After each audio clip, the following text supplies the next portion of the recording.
Salut à tous, bienvenue, merci d'être avec nous. C'est la rubrique immobilière que vous connaissez bien, Gérofinance Régie du Rhône. On est aujourd'hui, et presque pour la première fois, on était une fois à Bulle, on s'en rappelle. Aujourd'hui, on est sur les hameaux de Cormagence. Cormagence, qui fait partie, comme tout le monde le sait, de la commune de la Sauna.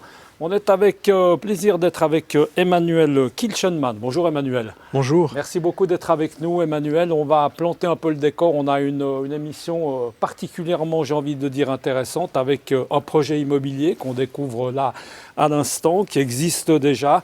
Et puis surtout Emmanuel, rappelez que vous êtes le propriétaire et l'initiateur avec votre sœur de ce projet justement des hameaux de Cormagence. Et là on le voit déjà sur ces images de Pierre Belly. Tout a commencé, Emmanuel, ici, avec un historique sympathique, une affaire familiale. Racontez-nous. Absolument.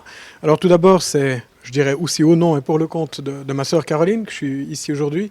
Elle qui est vraiment le moteur des affaires immobilières. Moi, je suis celui qui s'occupe de l'exploitation agricole. La carrosserie, c'est le moteur, la carrosserie.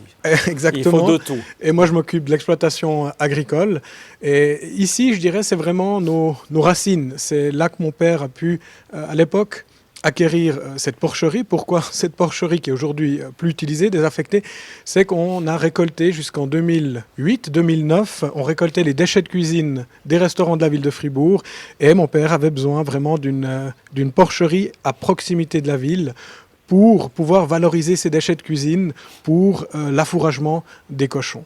Et puis après, on est passé justement alors des cochons, si on peut dire, à ce type d'aménagement. Alors, historiquement, ça a toujours été en zone à bâtir, ces sites. Néanmoins, ensuite, avec la révision du plan d'aménagement de la commune, il y a eu certaines discussions par rapport à l'arrêt de la porcherie. Et c'est là que la commune a vu d'un bon œil de changer l'affectation de la zone pour avoir de la zone centre-village dans cette zone actuellement où nous développons des quartiers, ou plutôt un quartier où la qualité de vie est la première priorité. On va pouvoir le rappeler tout à l'heure parce que Jean-Pierre Ferrara nous attend tout à l'heure en dessous. On va parler un peu de la commercialisation évidemment de ce projet. Emmanuel, ça c'est le début du projet, c'est la phase 1. Là on est dans la phase 2 et puis peut-être que là-bas, allez savoir, bientôt dans quelques années, la phase 3. Exactement. Donc en 2017, les 2 premiers immeubles qui ont été construits, qui ont été un réel succès. On a eu très rapidement tout qui a été loué, et puis une construction qui a commencé en début 2017 et la totalité était habitée en tout début 2018, donc à peine 12 mois plus tard. Et alors ce projet, on va peut-être bouger un peu Emmanuel, on va traverser cet appartement. En 2 mots, on va parler des appartements tout à l'heure, on va continuer dans l'historique. Ce projet-là, cette phase 2, c'est combien de logements, c'est combien de bâtiments? Et surtout, ce qui est incroyable, c'est que c'est un projet, Emmanuel, qui a débuté au mois de mars, il n'y avait rien du tout. Absolument. Donc, ici, on est au niveau du volume, c'est 6 immeubles, 42 appartements. On a, je dirais, à l'inverse ou à la différence de la phase 1, cette fois-ci un grand garage souterrain. Le but, c'est que l'entier de la surface de ce quartier soit sans voiture. Et ça, je rejoins de nouveau cette qualité de vie. Il n'y a aucune voiture en superficie. Et c'est quelque chose où, de nouveau, on veut apporter plus que simplement un appartement 4 murs, avec une cuisine et une salle de bain. On veut apporter un cadre de vie. Les jardins populaires, c'est quelque chose qui a un essor important. Ça, c'est, je dirais, la fibre aussi agricole de la famille. C'est que chacun puisse avoir son jardin potager. Ensuite, on a aussi décidé que chaque appartement est une cheminée. Chaque appartement a 2 balcons. C'est vraiment d'apporter ce cadre de vie, un concept de vie qui va plus loin que simplement 4 murs. Il y aura aussi un parc de promenade privée de presque 1 hectare. Si on met toute la superficie de cette phase actuelle des 6 immeubles ainsi que le parc, on arrive à plus d'1 hectare où les personnes, les résidents peuvent se promener, les enfants peuvent jouer sans avoir aucun risque. Et ça, c'est aussi quelque chose, je dois dire, on a beaucoup de chance. On a une commune qui est bienveillante et on a une dialectique, des discussions avec la commune qui nous apporte une réelle plus-value. Et ça, typiquement, l'idée de ce parc, c'est quelque chose qui a aussi émané des discussions avec la commune, d'apporter cet aspect de sécurité, mais aussi cette qualité de vie en plus. Juste un petit retour en arrière, Emmanuel, parce qu'on le voit là peut-être au travers de cette vitre, par exemple. On a dit, mais je crois que c'est important de dire que tout ça, en plus, a été fait en plein Covid. Hein. Oui, Il faut quand même rappeler qu'on est en plein Covid. À ce propos, plein Covid, on voit qu'on garde un petit peu les distances. On a Jean-Pierre Ferrara qui est là, qui nous attend également. Oui. On aura l'occasion de parler avec lui dans un instant. C'est important de dire, parce que là, les entreprises en ont mis un sacré coup pour arriver à... Oui, alors l'aspect temporel, je dirais qu'il y a eu un concours de circonstances aussi positif. Il y avait des anciennes halles d'engraissement de taureaux. Et au mois de février, elles étaient encore debout. Donc la démolition a eu lieu au mois de février, mais le réel début de la construction a commencé début mars. On est aujourd'hui, je dirais, tout juste 10 mois plus tard.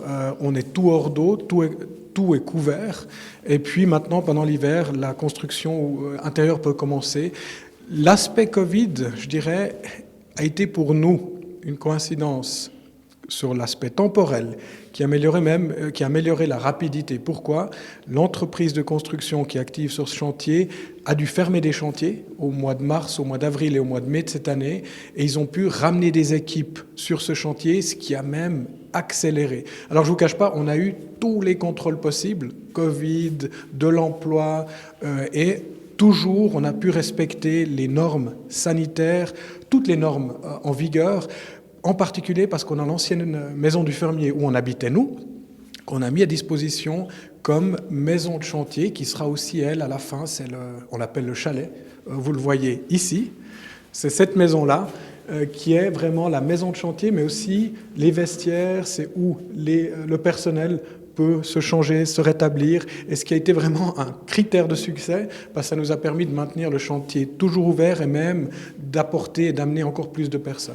Emmanuel, restez forcément avec nous parce qu'on va tout à l'heure revenir à ces images, comme ça on va les commenter un peu. Allez, on va faire parler mon ami Jean-Pierre Ferrara qui est avec nous. Bonjour Jean-Pierre, merci d'être avec nous. Bonjour à tous. Jean-Pierre, on va commencer par le début. Aujourd'hui, c'est une journée en principe qui était la première journée porte ouverte ici. Et puis évidemment, bien vu la situation sanitaire, vous avez intelligemment plutôt préféré repousser cette journée.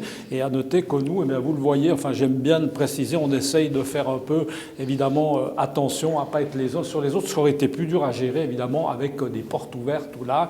On peut imaginer que ça aurait été un peu plus compliqué. Absolument.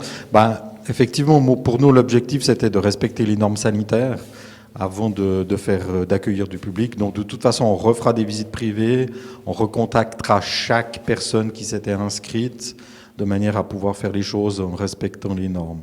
Là, on est dans un magnifique projet, 6 bâtiments, 42 logements, 2 pièces, 3 pièces, 4 pièces et demie, 78 places de parc, quelques places de parc aussi au niveau extérieur pour les visites.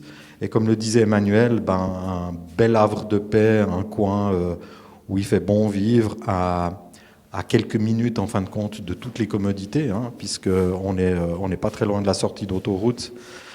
Projet exceptionnel, Jean-Pierre. On n'a pas l'habitude, toi qui es dans l'immobilier depuis un petit moment, dans la gérance, etc. On n'a pas beaucoup de projets comme ça dans les mains. On n'en a pas tous les jours. Non, c'est vraiment un projet magnifique. L'utilisation des espaces, je dirais la qualité des matériaux utilisés, ce côté un petit peu campagnard, alors qui n'est pas, je dirais, rétrograde, au contraire, qui est vraiment très avant-gardiste.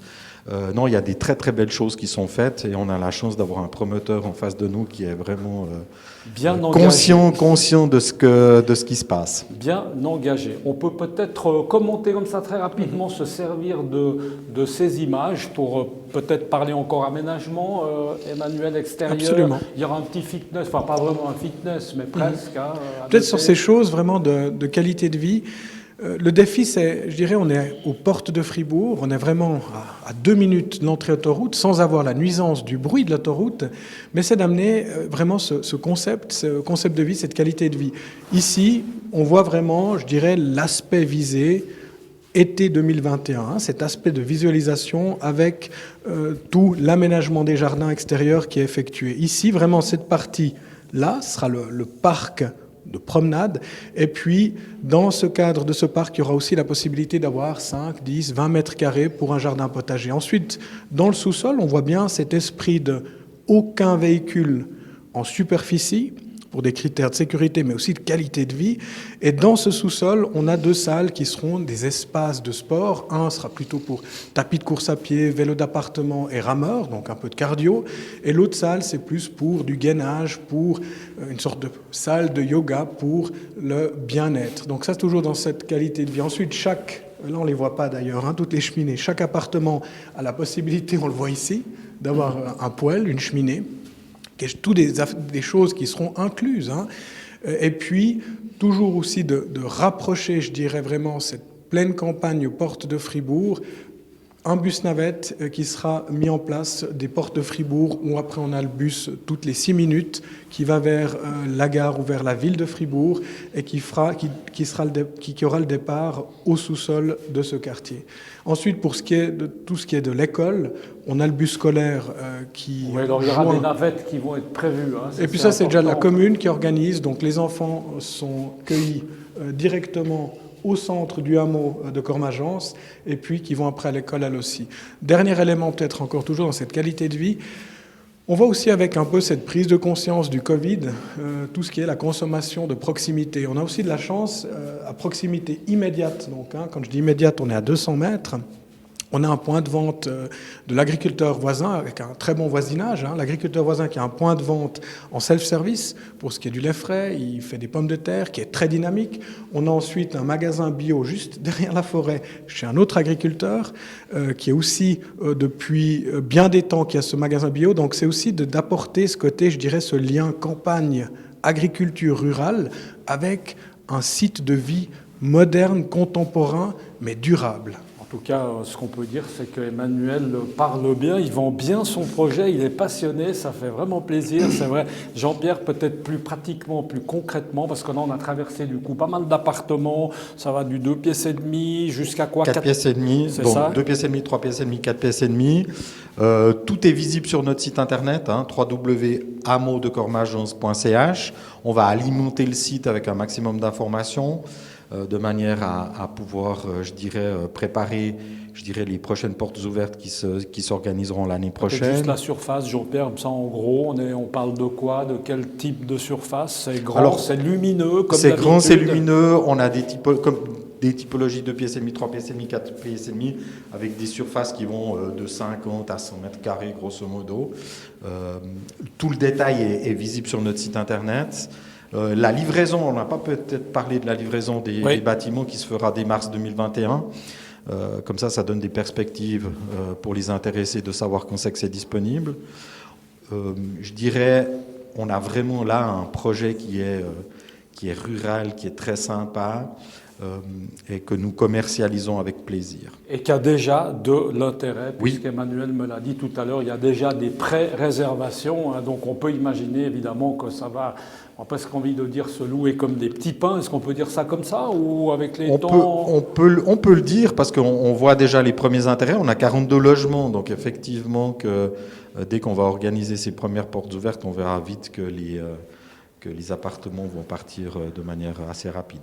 Très beau projet, en tout cas, un projet, on l'aura compris, au départ familial. Merci beaucoup Emmanuel d'avoir été avec nous et puis merci beaucoup également à Jean-Pierre Ferrara. On vous le rappelle, on était en direct ici de Fribourg dans un lieu fort sympathique qui s'appelle les Hameaux de Cormagence. Ici à Fribourg, on prononce le S à la fin. On aura appris quelque chose, contrairement au canton de Vaud. Voilà, nous on se réjouit beaucoup de vous retrouver sur cette antenne de Direct News. À bientôt. Ciao.